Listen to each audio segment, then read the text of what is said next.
அனைவருக்கும் வணக்கம். மத்திய அரசு ஊழியர்கள் மற்றும் ஓய்வூதியதாரர்களுக்கு ஒரு முக்கியமான செய்தி. அதாவது 8வது ஊதிய குழுவின் பிரகாரம் ஓய்வூதியதாரர்களுக்கு 4 அதிரடியான அறிவிப்புகள் இருக்கு. இதனால ஓய்வூதியம் அவர்களுக்கு மிகவும் அதிகரிக்கக்கூடியதா சொல்லியிருக்காங்க. அது என்ன தகவல், அதை பத்தின முழு விவரம் என்ன எல்லாமே இந்த வீடியோல பார்க்கலாம். ஸ்கிப் பண்ணாம கடைசி வரைக்கும் பாருங்க. நம்ம சேனல்ல சப்ஸ்கிரைப் பண்ணாதவங்க பண்ணி வச்சுங்க. நம்ம சேனல்ல சென்ட்ரல் மற்றும் ஸ்டேட் கவர்மெண்ட் சம்பந்தமான ஆல் அப்டேட்ஸ் போட்டுருவோம். அது மட்டும் இல்லாம பென்ஷன் சம்பந்தப்பட்ட முக்கியமான அப்டேட்டும் இருக்கும். மறக்காம சப்ஸ்கிரைப் பண்ணிருங்க. வாங்க வீடியோக்குள்ள போலாம். ஃபர்ஸ்ட் ஆஃப் ஆல் பாத்தீங்கன்னா, இன்னும் சில வாரங்கள்ல மத்திய அரசு ஊழியர்கள் மற்றும் ஓய்வூதியதாரர்களுக்கு பலவித முக்கிய செய்திகள் கிடைக்க உள்ளன. அடுத்த சில வாரங்களில் சில முக்கிய முடிவுகள் எடுக்கப்படும் என எதிர்பார்க்கப்படுகிறது. ஆகஸ்ட், செப்டம்பர் மாதங்களில் 8வது ஊதிய குழுவின் தலைவர் மற்றும் உறுப்பினர்கள் நியமிக்கப்படுவார்கள் என எதிர்பார்க்கப்படுகிறது. அதன் பின்னர் குழு பல்வேறு தரப்பினரிடம் கலந்தோசித்து தங்கள் பரிந்துரைகளை மத்திய அரசு சமர்ப்பிக்கும். மத்திய அரசு ஒப்புதல் கிடைத்தவுடன் பரிந்துரைகள் அமலுக்கு வரும். மத்திய அரசு ஓய்வூதியதாரர்களுக்கு 8வது ஊதிய குழுவில் பலவித நற்செய்திகள் காத்துட்டு இருக்கு. அவற்றில் அவர்களோட அதிக நன்மையை அளிக்கக்கூடிய முக்கியமான சில சாத்தியமான அறிவிப்புகளை நம்ம பார்க்கலாம். அதுல மிகப்பெரிய ஓய்வூதிய உயர்வு, அதாவது கம்யூட் ஓய்வூதிய விதிகள்ல மாற்றம் இருக்கும். அதுபோக கூடுதல் ஓய்வூதிய விதிகள்ல மாற்றம், அப்புறம் பழைய ஓய்வூதிய திட்டம். ஓய்வூதிய உயர்வும் 8வது ஊதிய குழுவால் நிர்ணயிக்கப்படும் பிட்மெண்ட் ஃபேக்டரை சார்ந்திருக்கும். 8வது ஊதிய குழுவில் பிட்மெண்ட் ஃபேக்டர் 1.92 இருந்து 3 அல்லது அதற்கு மேல் இருக்கக்கூடும் என மதிப்பிடப்படுகிறது. ஒரு உதாரணத்தின் மூலம் ஓய்வூதிய உயர்வு கணக்கீடை நம்ம புரிஞ்சுக்கலாம்.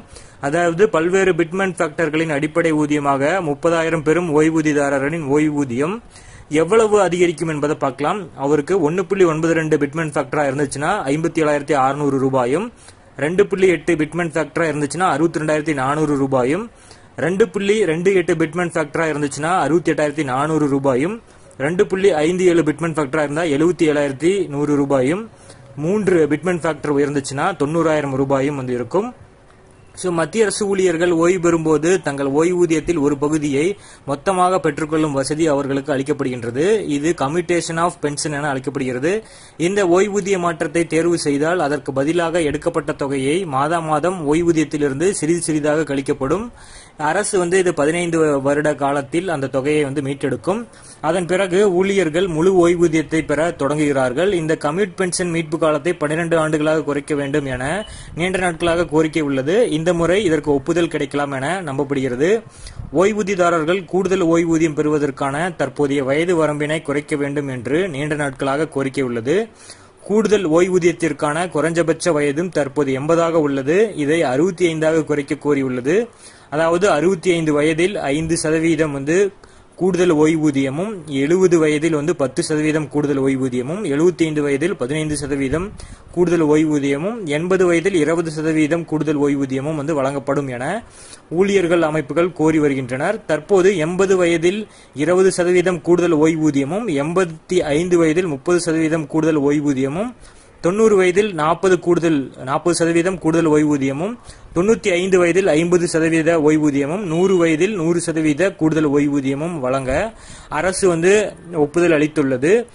பங்களிப்பு அடிப்படையில் உள்ள என்பிஎஸ்ஐ அகற்றி சிசிஎஸ் விதிகளின் கீழ் முன்னர் இருந்த பழைய ஓய்வூதிய திட்டத்தை மீண்டும் கொண்டு வர வேண்டும் என ஊழியர் அமைப்புகள் கோரிக்கை விடுக்கிறாங்க. ஓபிஎஸ் மீண்டும் வந்தால் ஓய்வூதியதாரர்களின் நன்மைகள் அதிகமாகும். இதன் மூலம் உத்தரவாதமான ஓய்வூதியம் கிடைப்பதோடு சந்தை சார்ந்த சிக்கல்களையும் சந்திக்க வேண்டி இருக்காது. சுருக்கமா பார்த்தோம்னா 8வது ஊதிய குழுவில் மத்திய அரசு ஓய்வூதியதாரர்களுக்கு பலவித நற்செய்திகள் காத்துட்டு இருக்கின்றன. இவை அவர்களது ஓய்வுக்கு பிறகான வாழ்க்கையில் புதிய தெம்பை அளிக்கும். மாதம் கிடைக்கும் ஓய்வூதியத்தின் அளவிலும் அதிகரிப்பு காத்திருக்கிறது. இந்த ஓய்வூதியதாரர்கள் சம்பந்தப்பட்ட அறிவிப்புகள் வந்த உடனே நம்ம சேனல் அப்டேட் பண்ணுவோம். நீங்க மறக்காம சப்ஸ்கிரைப் பண்ணி பக்கத்தில் இருக்கிற பெல் ஐக்கானையும் பிரஸ் பண்ணிக்கோங்க. அதுல ஆல் அப்படிங்கிற ஆப்ஷனையும் கொடுத்துக்கோங்க. தேங்க்யூ.